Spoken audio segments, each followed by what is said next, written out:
Chers amis dans le Seigneur, ce dimanche, deuxième dimanche du temps ordinaire à Nessé, l'Église nous propose comme texte à méditer l'Isaïe au chapitre 102, versets 1 à 5, le psaume 95, Saint Paul écrivant aux Corinthiens au chapitre 12, 4 à 11, et l'évangile de Saint Jean au chapitre 2, versets 1 à 11, où Jésus opère son premier miracle en transformant l'eau en vin dans un mariage à Cana.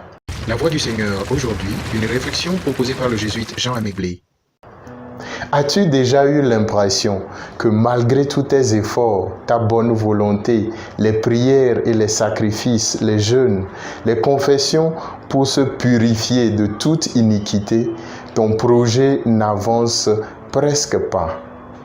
Ou as-tu déjà eu le sentiment d'impuissance de ne pas démarrer un business ou une activité rémunératrice dans ta vie parce qu'il te manque un fonds de départ, un capital que ni tes amis ni les membres de ta famille n'osent te prêter malgré le peu d'argent que tu leur demandes?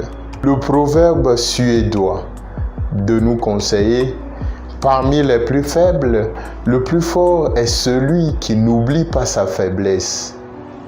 Se sentir vulnérable, comprendre sa vulnérabilité et tirer des leçons de notre impuissance nous aide à être forts devant les épreuves.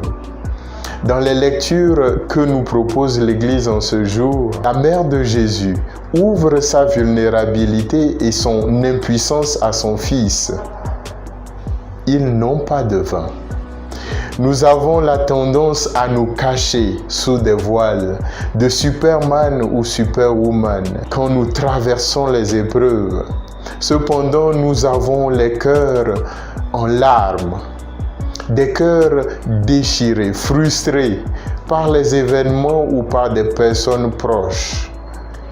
La prière de Marie, la mère de Jésus, qui est la nôtre, c'est la prière qui expose notre nudité, notre faiblesse, notre impuissance, afin de retrouver espoir.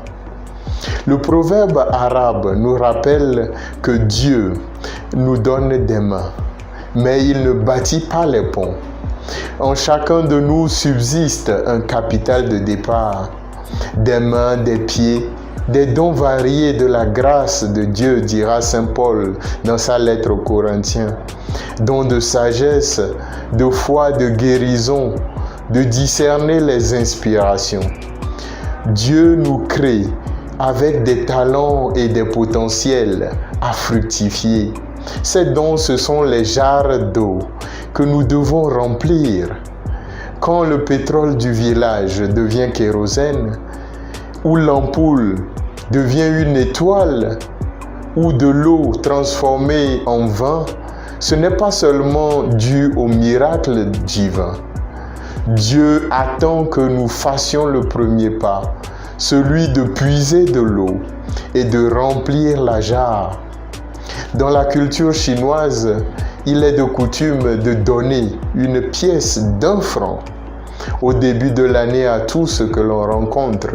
Cette pièce, bien qu'elle ne vaut rien, est le symbole du capital de départ pour construire une grande entreprise. Les Chinois croient que pour construire même un château, 1 franc est tellement important. Notre vie ne peut se reposer seulement que sur des miracles. Notre vie doit être un exercice à transformer le miracle de la vie en opportunités concrètes de joie, de bonheur.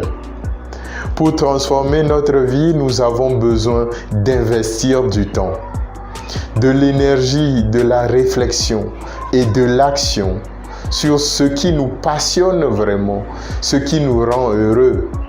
C'est en investissant les énergies positives de notre vie que le Seigneur fera multiplier ces énergies afin de transformer totalement notre vie.